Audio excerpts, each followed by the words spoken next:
Polycity came about because of this sort of, I suppose, the way in which the world looks at those who are outside of boundaries. It looked at refugees as a problem, and it looked at the creation of new buildings or structures and societies which only modeled existing prototypes. So what we started to do was we started to look at the possibility of using the space which nobody wanted for the people that people wanted to put aside.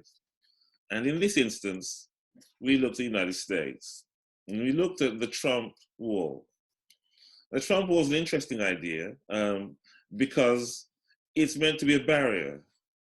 But our understanding of the regeneration in society is to, rather than push away, but to make use of some of the most talented and intrepid people on the planet. And that's someone who's a refugee, someone who's prepared to move from one place to another, to seek a new life and to bring new skills with them. In many ways, Las Vegas, a city which was based solely on commerce, is like that. It occurred out of nothing, just for the sake of business and gambling. And what we're trying to do is to take a place which has no real use as a border, and instead of making that a place of barrier, a place of interchange. The other thing that we were interested in is the use of waste materials. We've been looking at that for some time. As I'm sure you're aware, plastics themselves are now being considered to be used to reinforce concrete and forced earth projects because they have the same expansion rates as those materials, whereas steel does not. So it makes them particularly useful if they can be harvested and reused. So we imagine the possibility of a new territory, this red line, that encouraged people to set up new businesses and possibilities. As you can see, the existing barrier, which comes and goes, it's not complete across the United States, is a wall. It stops people from going from one side to the other, except for those that can tunnel under it. And it serves as a marker in terms of the way we see people from different places and cultures and how we deal with that. It's also extraordinarily expensive. But the users and the economics of a new kind of business plan would see people making different sorts of partnerships and exchange their labor, their expertise for a new life. The possibility of looking at how we might deal with climate and material, and how the migrant and casual worker is a key member of a nomadic society, somebody who is at the flux point between different things. And so we could begin to create an international economic alternative to what's usual. The inspiration for that is that you'd be surprised at how many people who started in humble backgrounds or were migrants themselves, who then became great stars of entrepreneurism. And the images in front of you talk about the way in which America is made up of people who are all migrants. None of the people that are featured are indigenous to the United States in the last 200 years. They've all been brought there or came there for a new life. And we thought that would be an interesting way of looking at the possibilities. And then we look in the middle at the sorts of things they fostered and created over time. I think that our work sometimes looks crazily digital, but actually we draw a lot. We look at ideas and possibilities in terms of a process of iterative drawings, almost like a discussion. And in that process, we're trying to work out what could the possibilities be and what might be the outcomes. And we're using much more of an applied research model where we're bringing together lots of different things. It's not simply one strand, it's a range of different notions. And for our inspiration, we look not only to the place, its sandy and actually variegated climate condition along that border, but we also look to the use of waste materials and what they really are, whether they be thermoset plastics or they are thermoplasts, the possibility of breaking them down and making use of them. The notion of kind of interlock, the notion of how you might create water in a place which is generally arid, the sorts of possibility for construction. a place that we think might bring the dispossessed. And out of that came a sort of a notion of a ribbon in the landscape, trying to create a kind of a new store, a sort of a market which brought interchange, celebration, hope, a place where there could be change. And so our ribbon takes on different prototypes depending on its use. And what's interesting about the form development is that the ribbons come together as strips. They're about 7 to 10 meters wide. And what they do is they encapsulate the difference between a microclimate below and a microclimate beneath. Their height at night allows them to collect distilled elements of water, and they allow them to store things much lower in the ground during the day. This precipitate process with this large surface produces small amounts of liquid and precipitate and condensation, which can be used to further support the life of the building. You can see here how the model begins to develop that notion and how things can be stored and recycled over time. Of course, everything needs to kickstart, but once you get going with enough of it, it's amazing what you can actually do.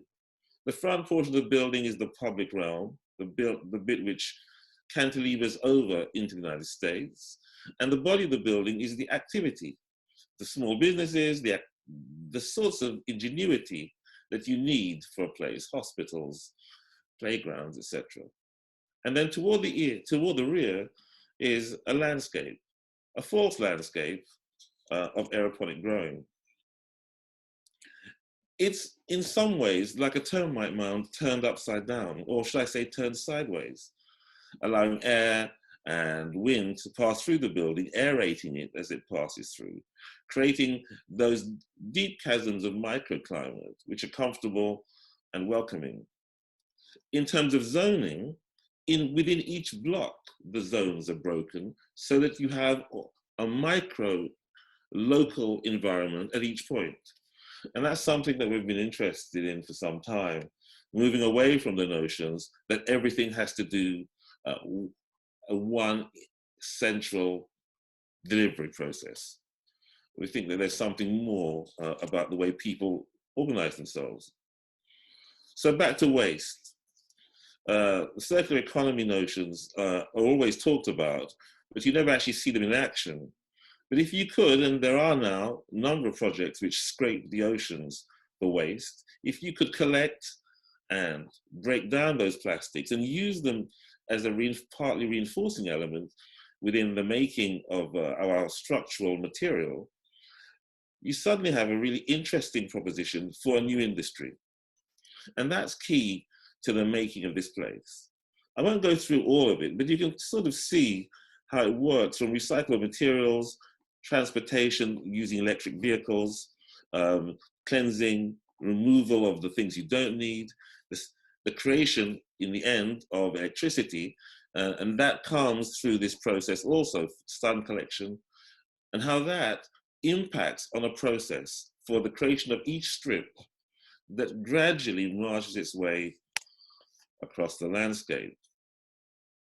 In practical terms, using parens to bring in light to lower levels is not entirely new, but it's the bringing together of these different aspects that makes it interesting.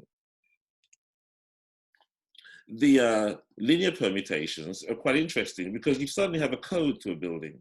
You could almost describe it as a barcode that tells you what things do and why and where as they differentiate themselves, and also as they attenuate themselves across the landscape.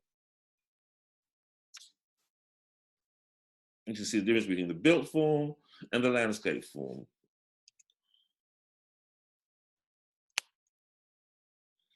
So once again, looking at this gradual movement across the landscape, it begins to become almost a green barrier, or should I say, a green opening, a linear garden.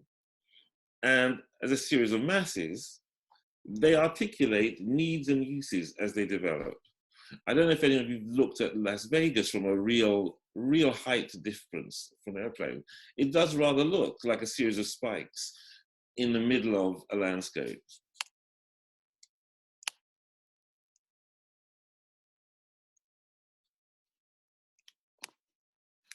And then we come to the elements that make this up. So I said reinforcement. I think you probably thought reinforcement bars.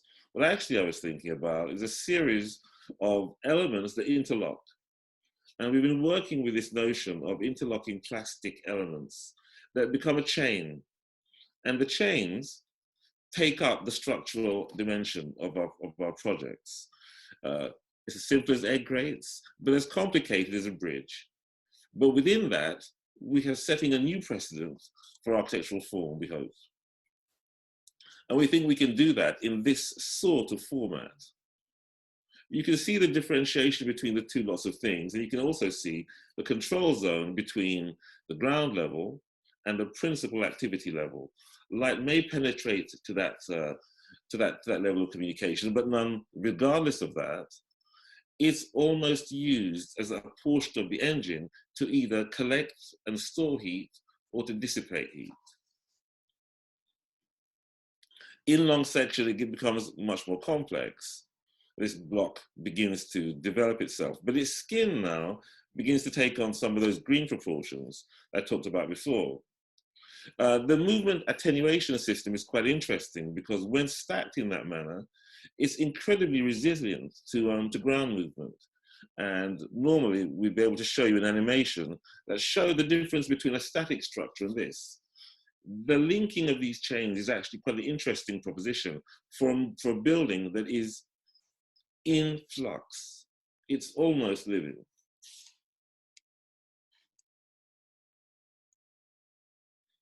Now back to the skin. So this gives you a little bit more of an impression of how it's put together, the elements that tie the building together, and the possibilities for different sorts of vertical circulation, double heights, those sorts of notions. But we're trying to have dew harvesters for liquid. We're trying to get ground pressure forcing air up through the building, through the towers. And so the microclimates that are created thereafter not only change through the day, but you can also control what they might be like. You can replicate different parts of the world in that process. It's an interesting notion if you look at the city as this sort of an organism that is a welcoming one and is varied. And I think this notion of diversity is something which we hardly ever play with in most architectural projects. There tend to be a sense of a singularity. There is one way. But the world is changing. And perhaps there's time for another way of looking at these things. Toward the rear of it, you see this lattice landscape, which is fisheries, farming, food, and relaxation. Self-sustaining, at the same time, providing a very different sort of take on what a garden could be. And the hydroponic farming and rest zones from an aerial view. The contrast between the wall and between our structure. Strip by strip, it begins to inhabit that landscape. And here are some of the views of the possibilities that it could offer for a whole range of things and possibilities. A magnet, a thing to come to rather than to run away from.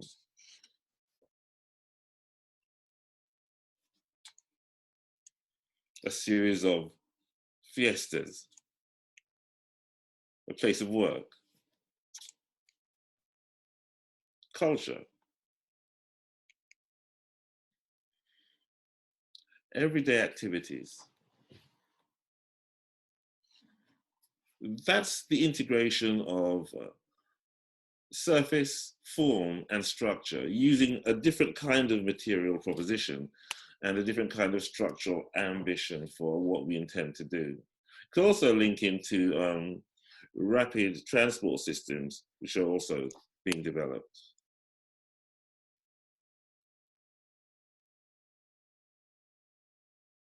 So you can see how the proposition begins to talk about much of the everyday, but more than that, it still offers the possibility of different form generation. This is the view it would present toward the United States. Over time, it would change its color and its texture based upon the seasons or what was growing. The skin opens and closes to welcome, to reveal. And at night, it would be almost like a forest wall.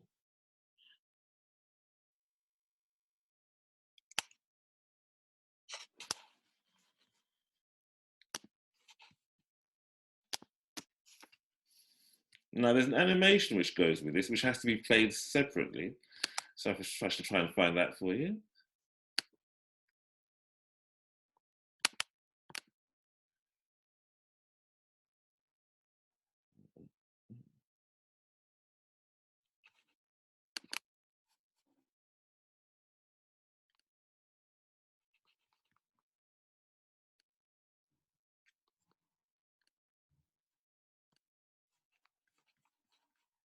And this is what we think it might look like to be in this structure.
Okay, so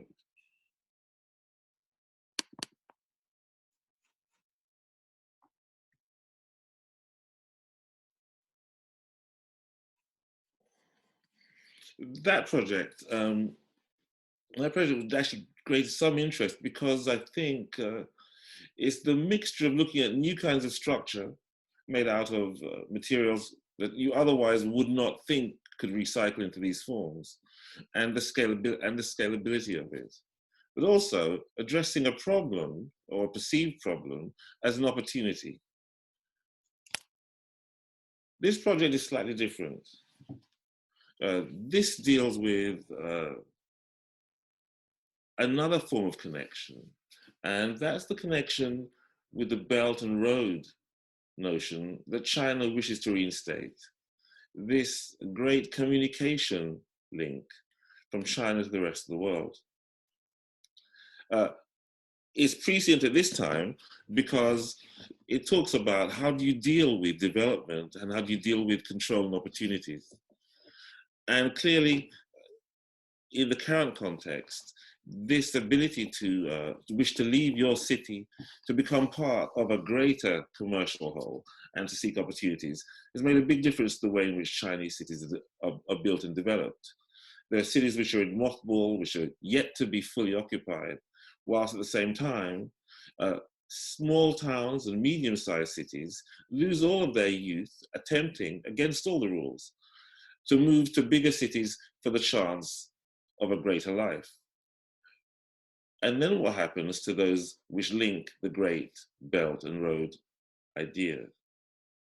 So perhaps there's a place for some kind of new international cities, smaller cities, which don't destroy the old fabric, but which allow them to have a self-sufficient life, a self-sufficient entity, but offer opportunities as magnets for specific kinds of work and economic development.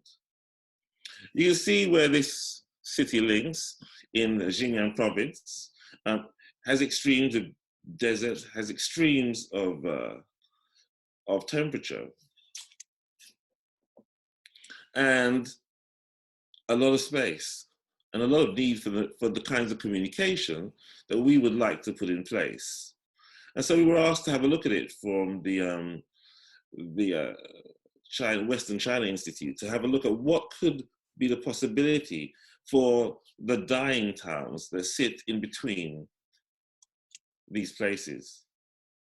So once again, we looked at the notion of a tower, but this time a tower that inverted most of the notions of land use. That's to say, you would grow things at a high level in a nitrogen-rich environment, and toward the lower levels is where you'd accommodate the people. Why would you do that? One of the things that one might find difficult is if you just tear up the existing desert land.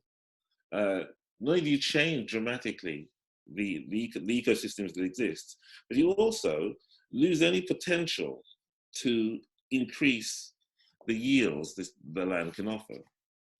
If you grow tall, your footprint makes less of a mark and an impact, and you're able to treat that new structure as essentially a platform for activity, something which has the potential to grow and to shrink according to need. And so we created a series of needles, which again penetrate a surface which will either grow or shrink according to need. Almost another kind of mobile architecture. The structures themselves, based upon Voronoi principles of what's most efficient for structural enablement, mean that you are creating growing environments which allows some kind of business sense of what you do with your land area. How do you make more out of less? And how do you enable the next and the next town and the next city to be replenished? The possibility of starting with one and exponential growth, I think, is something which we all are really aware of at this time. And so patchwork can grow and change shape. But we've just given you a grid so that people can understand the principles and the zoning of it. There are different heights, allowing light at different positions, clusters according to activity, whether it be housing, whether it be offices, leisure. The nature of clustering together of like-minded and similar kinds of things. The question really is one of scale. And the aerial landscapes and how those fit together. We're using the same kinds of materials, but we're always taking our cue from some natural forms. Our buildings, in many ways, really mimic the natural world. So they're really very much like trees. They grow at the top and they are supported at the lower level. But they're permeable and they make use of what is available. So at ultra height, the nature of the atmosphere is a benefit. But in the body of the building, as you can see on the right-hand side, there are a whole range of different sorts of possibilities.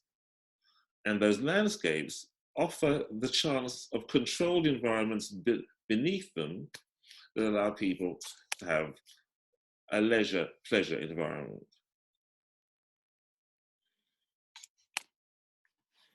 What might it like to be inside one of these things? Well, all of these hollow elements allow both light and air to pass through, and also give you a view as to what might be above and what might be central to the organization. And our structural elements, which fit together, they clip together to take different forms, are illustrated here again, trying to give them another life as a way of making new sorts of buildings. The other thing that we're looking at in the future is to make them very small, so they could be almost hand-sized, to put together small chains, so you can make small temporary structures.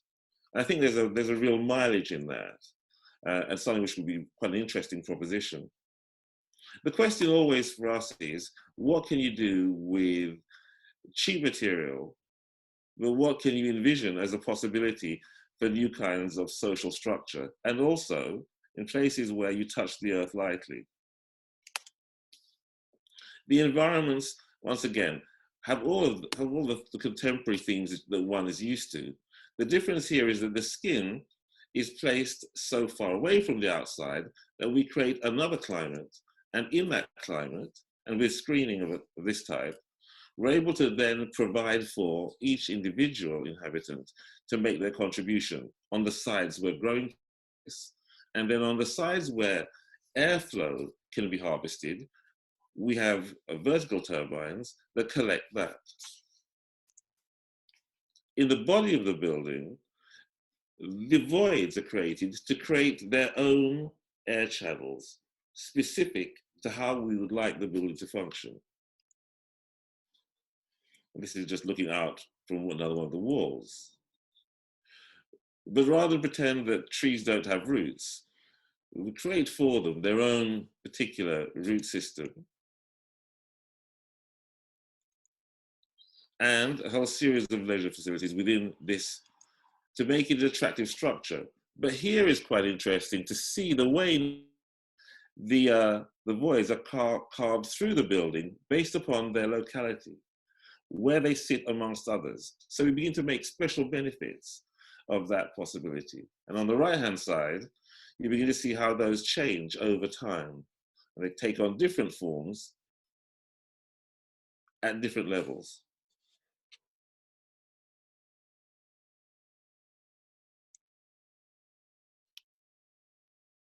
Okay. So what might these buildings look like? These smaller new towns. Well, as they post the landscape, they're like sentinels. They're almost like signposts. And depending upon what grows on them or how we treat them, they begin to look like a sort of a natural outcropping, perhaps better centered in these places than in the cities that we already know. But some of these base ideas, where buildings become energy generators in their own right and facilitate multifunction on multi-level community, which has access to its own landscape, its own territory. Perhaps this is something we could learn well from developments as far away as South Africa and in South America, in Caracas, where buildings are absorbed by the communities, migrating communities, and remanaged in the light of having no other real place or real authority to deal with that.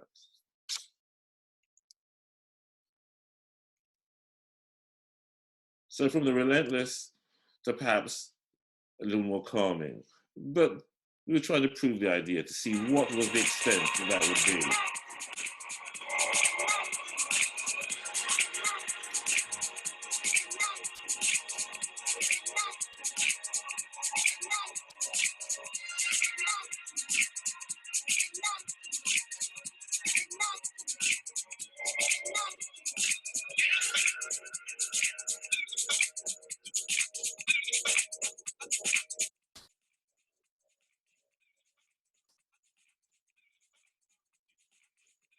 I think the real thing about these projects is that they make the constituent parts of the building work for a purpose. They're not simply there for decoration. They are part of a bigger idea about how you make a place that people want to come to, as opposed to run away from.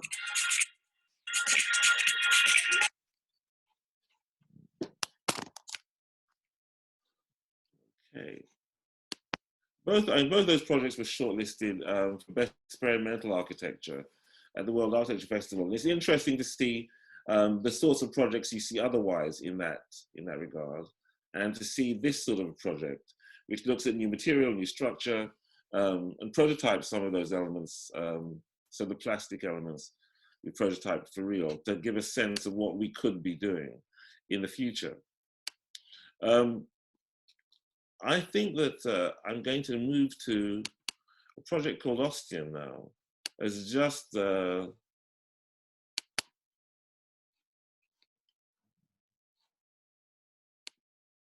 little, how can I put it, description of some of our other ways of thinking. And I think this project typifies that. Because it's come out of a series of other circumstances. So the moment we see Shanghai, and what you're seeing is a city which, according to predictions, by 2050, could well be mostly flooded. And so the notions were, how do you deal with that? You can't simply lift everybody from that place and put them somewhere else. You might begin to work on a resilience project that deals with those notions and look at the traditions of high density living, which, as you can see, is very much at the center of what we're doing, and how that might work. Shanghai is very, very international. And quite close by in Wuxi, there is the potential for a prototypical site not far away, which will also flood, but where you can begin to see the possibilities of a new kind of architecture. Now, that region will change dramatically. It will have a different way of understanding spatial dimension and relationships. I say different because it's about treating the entire community as one. It's about creating areas where small businesses can pop up and then disappear, and zoning that in a different kind of hierarchy, not having complete, utterly diverse zones, but both vertically and horizontally. These two images are looking at the way in which materials can come together to provide us with some basis for that. This cellular structure, followed by the skeleton, and the notion of how those elements come together to provide us with a structural element, which is infilled by a series of cells, and how they too become, strangely and surprisingly, a honeycomb of structure toward the end.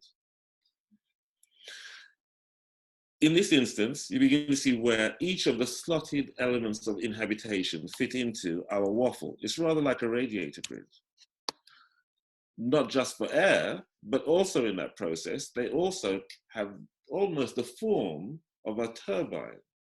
You can channel air through these structures in an interesting way, picking up and drawing through air along the way. And for the platforms that come out of them, they too have a similar kind of response where they become aerial reservoirs of temperature and condensate. So here are some of the experiments with the structure and form, looking at how those things have come to create different sorts of mass.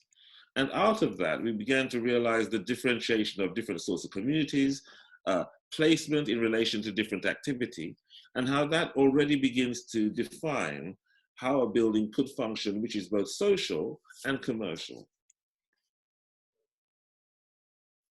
And each of the units might relate one to another within that structural notion. How air warms and cools continuously about the form of the building, how energy is generated in that manner to supply a growing living environment. We don't believe that one size fits all.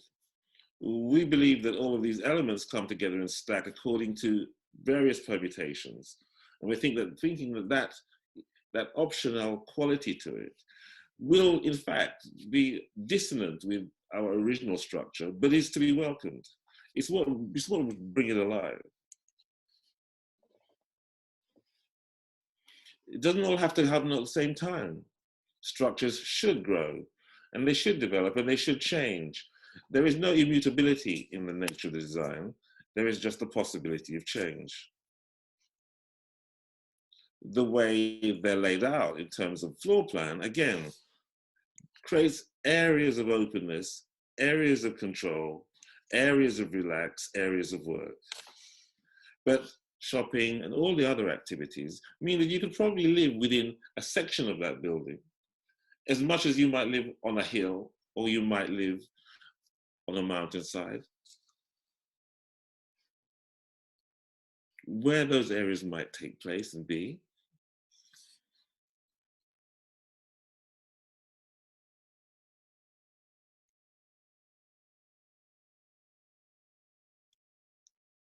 And here, some images which talk a little bit about what that might transpose into should the floods come, which they undoubtedly will.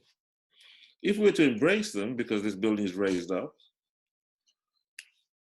would we be being more resilient by treating the environment in that manner, rather than holding it back, letting it come, but providing ourselves with something suitable so that we may maintain our own circumstance?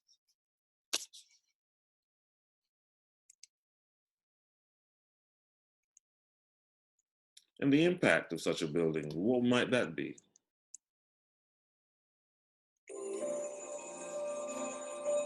Well, perhaps rather than the strict towers that we've shown before, as a cumulus cloud, it might merge into the sky.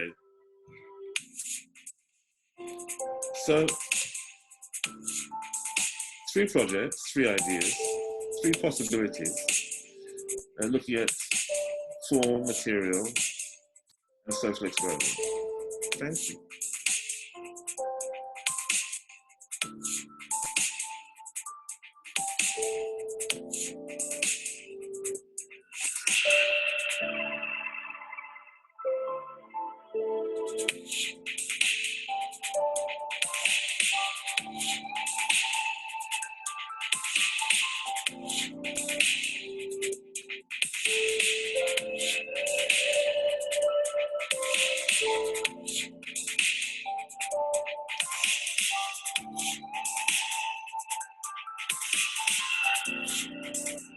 Of course, there are lots of questions about something like this, but that's what we're here for, to talk about possibilities. Thank you.